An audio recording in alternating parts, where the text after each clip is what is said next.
সন্ত্রাস বাংলাদেশ থেকে নির্মূল হবে না। 100% সন্ত্রাস নির্মূল হবে না।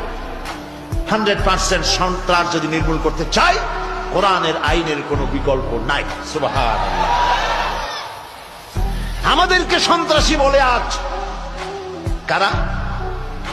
যারা সন্ত্রাসের দাদা, গণতন্ত্রের ফেরিওয়ালা, মানবাধিকারের ঠিকাদার, ওরা আমাদের বলে আমরা নাকি সন্ত্রাসী। আমি ইউরোপ আমেরিকায় বক্তৃতা করেছি, আমরা সন্ত্রাসী না তোমরা সন্ত্রাসী? তোমাদের দেশ তো ঘুরে ঘুরে দেখলাম বছরের পর বছর বেলা 4টার সময় দোকানপাট বন্ধ হয়ে যায়। সৈয়দ আব্দুল মোহাম্মদ তাহের সাহেব অনেক দেশ ঘুরেছেন, আমাদের এম.এস. চৌধুরী সাহেব বহু দেশ ঘুরেছেন। বেলা 4টায় সব দোকানপাট বন্ধ হয়ে যায়। কেন বন্ধ করো? এই জন্য বন্ধ করো যে দোকানপাটের কেনাবেচা নিরাপত্তা দিতে পারবে না, সন্ধ্যা হইলে লুটপাট হয়ে যাবে।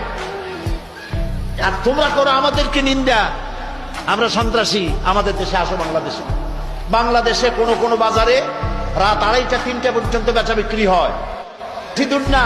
নরসিংদী যান, নরসিংদীতে বাবুরহাট, রাত সারা রাত, এটা বাংলাদেশের ম্যানচেস্টার, সারা রাত কাপড় বেচা কিনা হয়। বিটিআর নাই, পুলিশ নাই, শত শত কোটি টাকার বেচা কিনা হয়।